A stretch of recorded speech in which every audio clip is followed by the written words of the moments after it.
जय श्री कृष्ण, राधे राधे। आज हम आपको गया जी की पौराणिक कथा सुनाएंगे।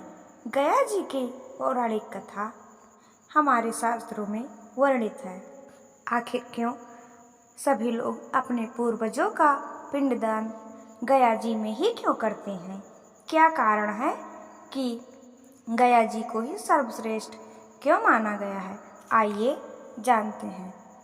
भारतवर्ष का प्रमुख पितृ तीर्थ गया है। पितृ कामना करते हैं कि उनके वंश में कोई ऐसा पुत्र उत्पन्न हो जो गया जाकर वहां उनका श्राद्ध करे। इस नगरी का नाम गया महान तपस्वी गयासुर राक्षस के नाम पर पड़ा है। सनत कुमार जी नारद जी को बताते हैं कि एक समय स्वयं ब्रह्मा जी ने सृष्टि रचते समय गयासुर को उत्पन्न किया। कीच में जैसे कमल उत्पन्न होता है, वैसे ही असुर जाति में भी कुछ भक्त उत्पन्न होते हैं। भक्तराज प्रहलाद का नाम प्रसिद्ध है। गयासुर भी इसी कोटि का भक्त था। बचपन से ही गय का हृदय भगवान विष्णु के प्रेम में ओतप्रोत रहता था। उसके मुख से प्रतिक्षण भगवान के नाम का उच्चारण होता रहता था। उसने कोलाहल पर्वत पर जाकर घोर तपस्या की और बहुत दिनों तक श्वास रोक कर खड़ा रहा। उसकी ऐसी तपस्या देखकर इंद्र घबराए कि कहीं मेरा सिंहासन न ले ले। ऐसा विचार कर सब देवताओं ले ब्रह्मा के पास गए और सब वृत्तांत कहा। ब्रह्मा जी ने कहा, हमें इस विषय में भगवान शिव के पास चलना चाहिए। तभी भगवान शिव जी के पास गए। महादेव जी ने सब देवताओं को साथ लिया और विष्णु जी के पास गए और प्रणाम कर स्तुति की। तब भगवान विष्णु ने सब देवताओं से पूछा कि हे देवता लोग, आप किस कारण यहाँ आए हैं? तब सब देवता बोले, नारायण, गयासुर नाम का एक भारी दैत्य उत्पन्न हुआ है और उसने घोर तपस्या की। सो हे नाथ, वरदान देकर हम सबकी रक्षा कीजिए। तब विष्णु भगवान बोले, तुम लोग उसके पास चलो, मैं गरुड़ पर चढ़कर आता हूँ।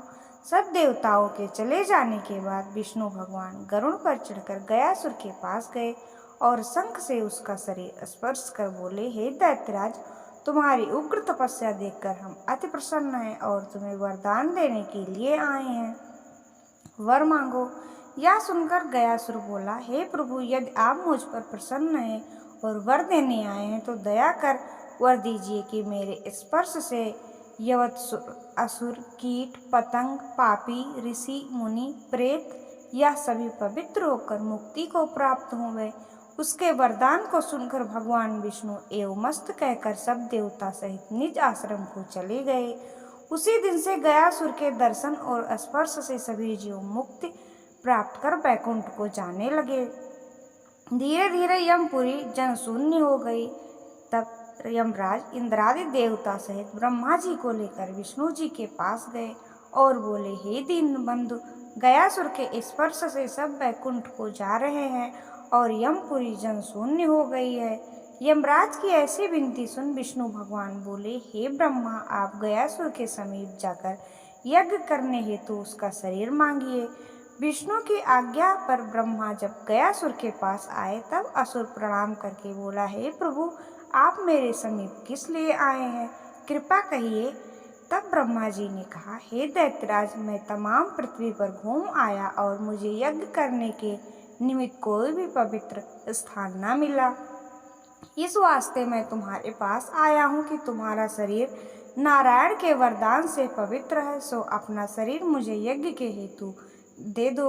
ब्रह्मा जी का ऐसा वचन सुन गयासुर हर्षित हुआ और बोला, हे नाथ, आप ही लोगों की कृपा से यह मेरा अधर्म शरीर पवित्र हुआ है, सो आप इस पर यज्ञ अवश्य करिए जिससे यह और भी पवित्र हो जाए। सनत कुमार बोले, हे नारद, उसी समय गयासुर उत्तर दिशा की तरफ सिर करके लेट गया। तब ब्रह्मा ने संपूर्ण ऋषि और मुनि को बुलाकर गयासुर के ऊपर यज्ञ आरंभ किया। यज्ञ के समाप्त होने पर सबके साथ ब्रह्मा स्नान करने ब्रह्म सरोवर पर उपस्थित हुए। उसी समय गयासुर का शरीर हिलने लगा। तब ब्रह्मा जी बोले धर्मराज से बोले कि हे धर्मराज, आपके यहाँ जो देवमयी शिला है उसको लाकर इसके सिर पर रख दीजिए। उस शिला के रखने पर भी असुर स्थित ना हुआ। तब ब्रह्मा जी फिर सब देवताओं के साथ लेकर विष्णु भगवान के पास गए। तब नारायण ने अपने शरीर में से एक विष्णु मूर्ति निकाल दी, परंतु मूर्ति लेकर रखने पर भी असुर स्थित न हुआ।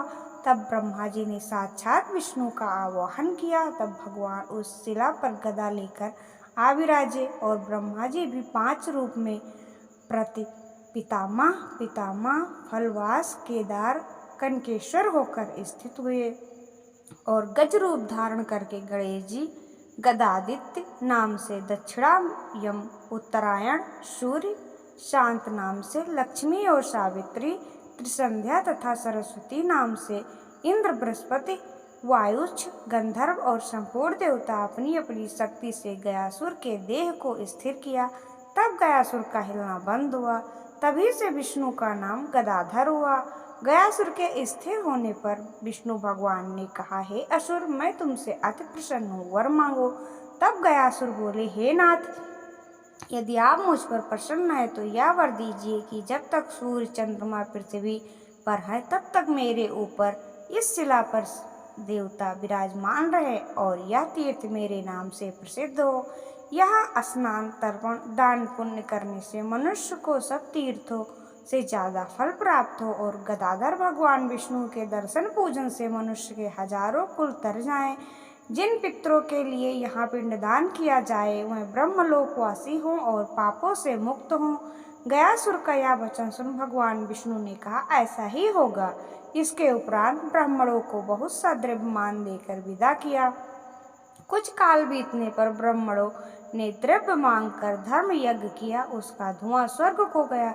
तब ब्रह्मा ने आकर ब्राह्मणों को श्राप दिया कि मेरे द्रव्य देने पर भी तुम लोगों ने द्रव्य मांगा, इसलिए तुम सदा दरिद्र ही रहोगे। यहाँ दूध, दही, जो नदियाँ हैं, पानी हो जाएं और यह स्वर्ग, रत्न आदि के ग्रह हैं, वह मिट्टी के हो जाएं। वह कल्प वृक्ष, कामधेनु स्वर्गों को जाएं। ब्रह्मा का ऐसा श्राप सुनकर सब ब्राह्मण हाथ जोड़कर बोले, हे प्रभु, आपने दिए संपूर्ण पदार्थ को आपने ही नष्ट कर दिया। अब आप कृपा कर हम लोगों को जीविका कार्य का उपाय बताइए। यह सुनकर दयावश हो ब्रह्मा जी बोले कि जब तक सूर्य चंद्रमा है तब तक तुम लोगों के जीविका के लिए यह क्षेत्र है। जो भी यात्री यहाँ आएगा वह तुम लोगों को अवश्य पूजेगा तथा बिना उनकी उपस्थिति एवं सहायता के यात्रियों को गयादि श्राद्ध की पूर्णता प्राप्त नहीं हो सकेगी। तब से गयासुर सबका उद्धार करता आ रहा है। यह एक भक्त का विश्व के कल्याण के लिए अद्भुत अवदान है। कहा जाता है कि गया में जिसका श्राद्ध हो गया उसका पुनर्जन्म नहीं होता। इसलिए गया में श्राद्ध और पिंडदान के बारे में फिर श्राद्ध की आवश्यकता नहीं होती। गया शब्द एक क्रिया बन गया है। लोग कहते हैं कि वह अमुक व्यक्ति की गया करने गए हैं। जय श्री राधे कृष्ण। गयासुर की कहानी किस प्रकार लगी आप सभी को कमेंट बॉक्स में ज़रूर बताएं और हमारे चैनल को लाइक, शेयर, सब्सक्राइब जरूर करें। जय श्री कृष्ण।